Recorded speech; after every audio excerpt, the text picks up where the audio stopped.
dear Marie-Louise, dear Ralph, really for me it's a big pleasure and honor to come back to this community which you are leading for many years with all the energy, with all the determination, and with all the solidarity with the people who are living on the European continent, a little bit to the east from us, and who are still struggling either against aggression or either for normal life in their country, such as Russia.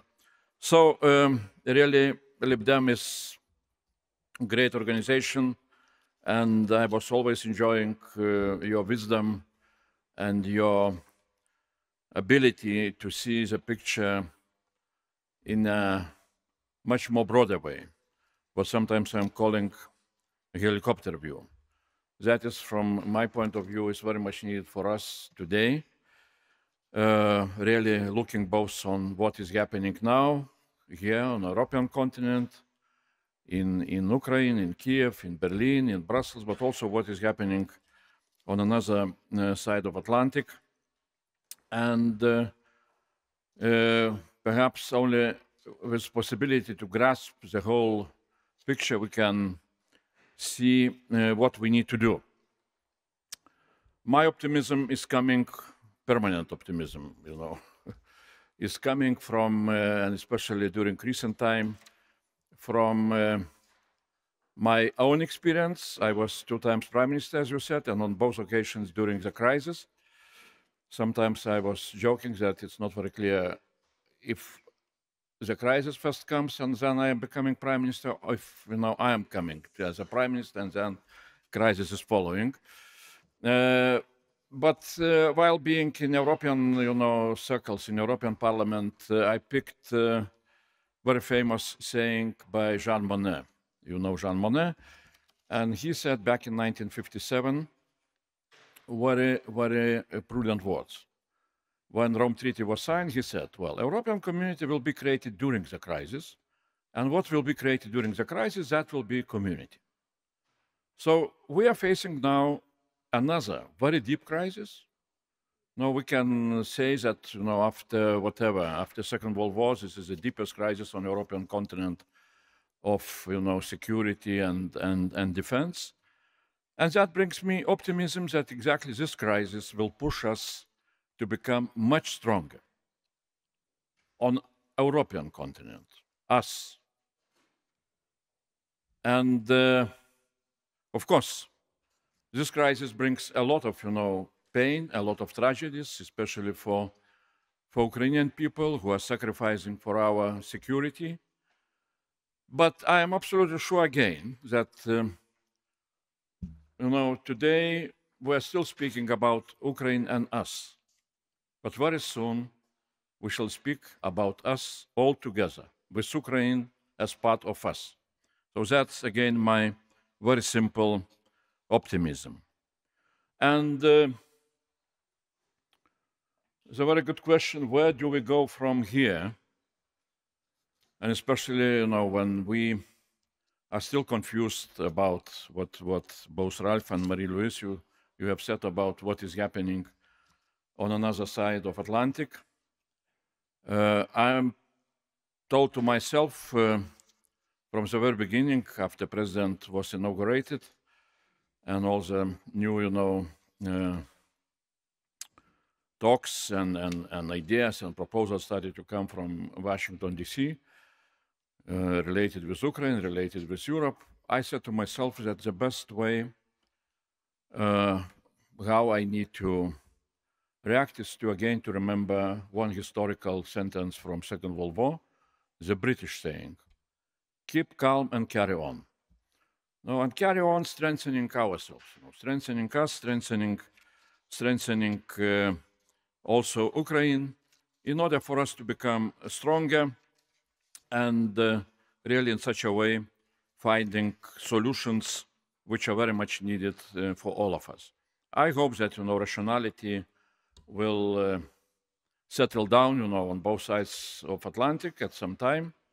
Maybe it will take some time for such a kind of settlement. But of course, that's what I keep in mind when I'm looking what is needed to be done by us, by ourselves.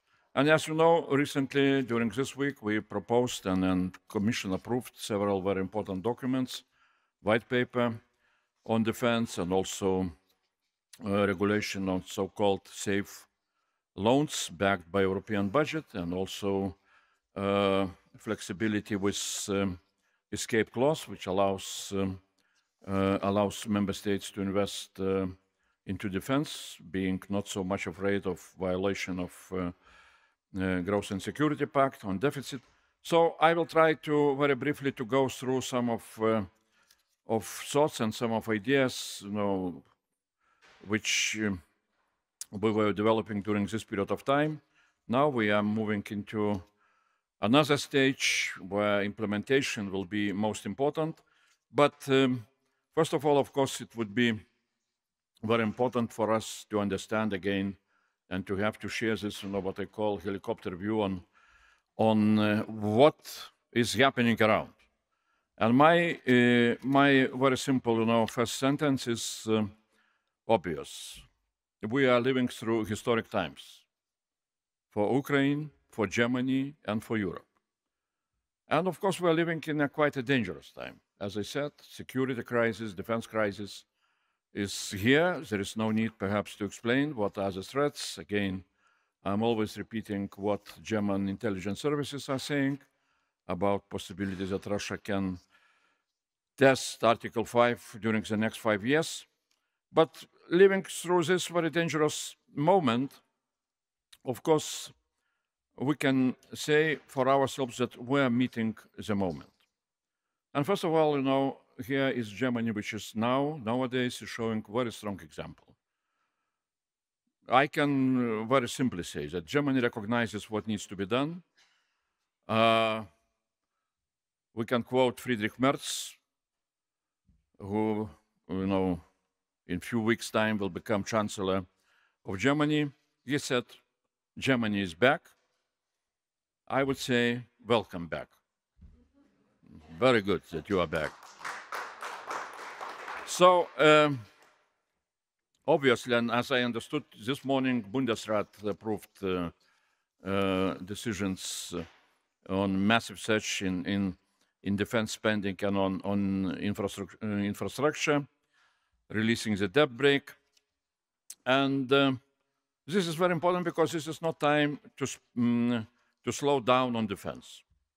It's much, it's clear that we need to we need to step on the gas pedal if we want really to have our defense. And of course, very important also that Germany made a decision releasing more than 3 billion euro in support for Ukraine. This is a kind of action we need now, and this is a very important example to all others in Europe. The whole Europe is also stepping up, speeding up and scaling up. As I said, this week in Commission, we approved the Rearm Europe plan, or how we call now Readiness 2030, to radically increase defense spending. We are creating opportunities during the next 4 years to spend around 800 billion euros.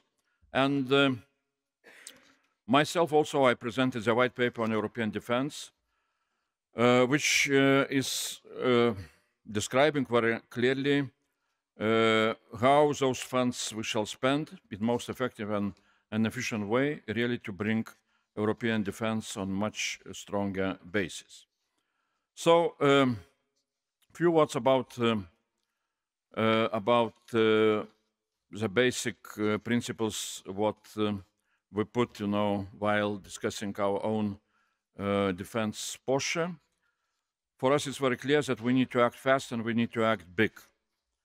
Because, as we discussed earlier, United States are pivoting to Asia faster than it was expected. And while American engagement with Europe is decreasing, the Russian threat is growing. As you know, Russia is spending 9% of its GDP on its military. This year, our member states, on average, less than 2%.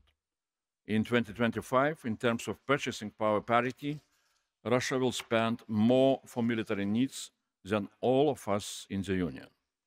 And as I mentioned before, German and Danish intelligence recently publicly announced that the Kremlin is preparing to test NATO Article 5 before 2030.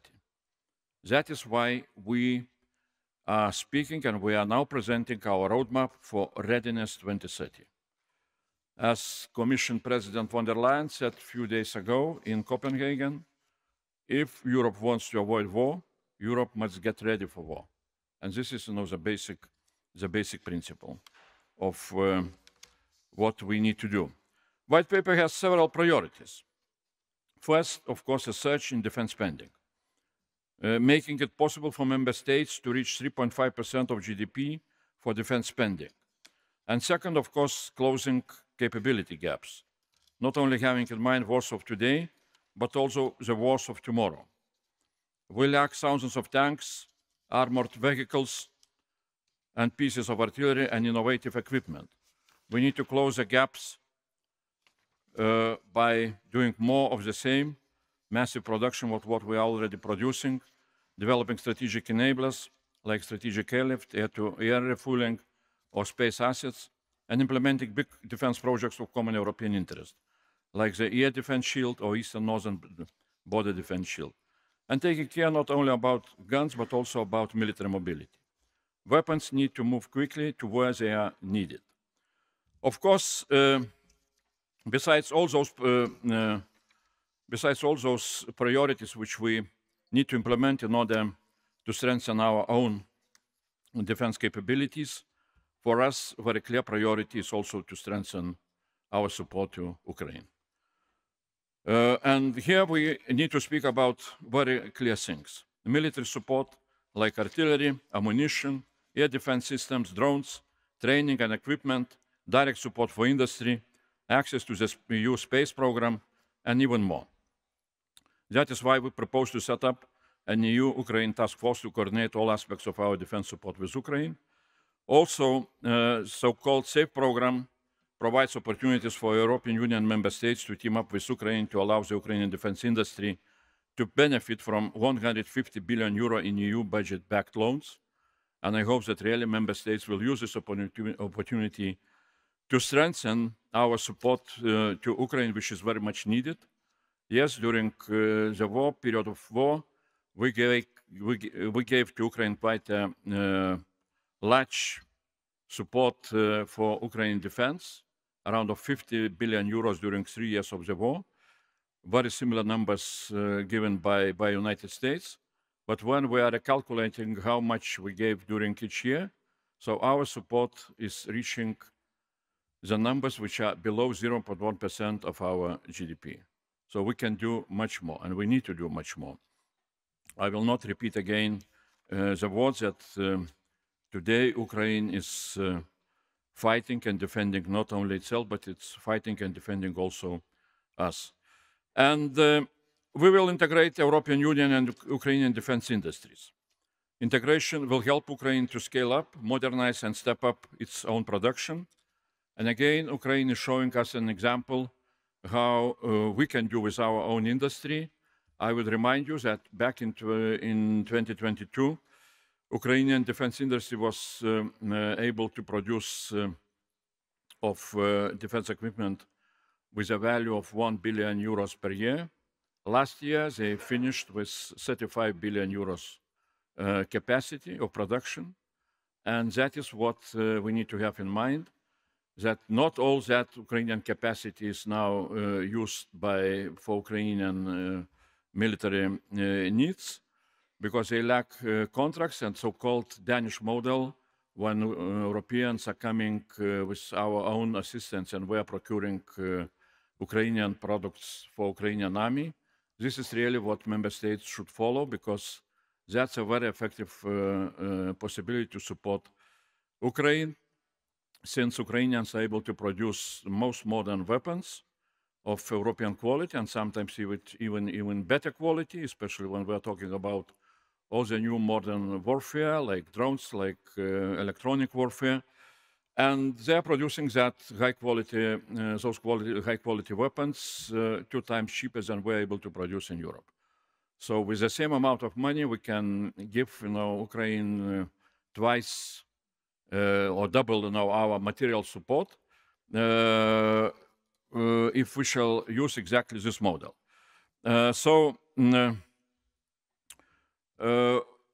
Also, very important new projects which we are pushing through the parliament, so-called European Defense Industry Program, which is, of course, devoted to development of our European defense industry capacities. But this is also a very clear program which has a special chapter on integration of Ukrainian defense industry with European defense industry. And that would be, again, beneficial for both sides. We can provide Ukraine support with our abilities, industrial abilities, and industrial massive production. Ukrainians are very good in teaching us what does it mean modern warfare. And some European companies are starting to establish themselves in Ukraine, and we hope that this process will continue going on in a good speed. Now, definitely, there are things which also we shall continue to do. And I would like to stress that white paper, what was my job during the first 100 days, is in some way a very important step forward in putting for us all very clear political understanding of political philosophy. In white paper, besides chapters about how to finance, how to increase financing of our defense, besides chapters how to increase our defense capabilities, how to help structurally our industry to overcome all the problems which it has. You can read Draghi report, you will see a lot of those problems like fragmentation, like, too much money we're spending outside of European industries. There is a chapter again about Ukraine. And I stress, chapter about Ukraine is in the white paper on the future of European defense. So we are not making anymore any difference in between of European issues, European Union and Ukraine. I think that this is a very important step forward. So still we're talking, of course, formally, we're talking about Ukraine and us, but in some way, really, this breakthrough is going on, especially in the areas where, as I said, we are hit by the crisis. And as Jean Monnet was saying, when the crisis hits, we're starting to move forward, even, how to say, more rapidly than some formalities are following. So with Ukraine, we are becoming really in the same solidarity union on defense. And I hope that, formal union, European Union, as family for all of us, will be joined by Ukraine also very soon. Now, very clear dates are coming to be more and more pronounced, like 2030. I remember a few years ago when I was also in the European Parliament responsible for, as a shadow rapporteur on the report on a new European enlargement policy, we put 2030 as a date, and everybody was saying, well, it's impossible. What are you speaking about? But those dates stayed in that report, and now it's becoming a reality. So definitely, if we are talking about the future of our security, for me, things are quite clear. First of all, of course, we need to understand that because of natural geopolitical developments, because of rising Chinese military power, Americans are forced to spend more and more of their resources mitigating that growing power. So we were predicting that it will come. Well, with President Trump, it comes a little bit, in quite a dramatic way. But still, I hope that we shall face not a dramatic divorce, but some kind of rational division of responsibilities. which means that we shall take much more of responsibilities on European defense on our own shoulders. Well, I hope that we shall stay in a good partnership with the United States, but the responsibility will be on our shoulders. And I'm always repeating very simple numbers. We, 450 million Europeans, it's quite strange when we are crying and asking 340 Americans to take all the responsibility on our security on their shoulders. And we're asking them to defend us against 140 million Russians who are not able, during 3 years' war, to defeat 38 million Ukrainians. So, let's understand that we can make our own responsibility much more effective.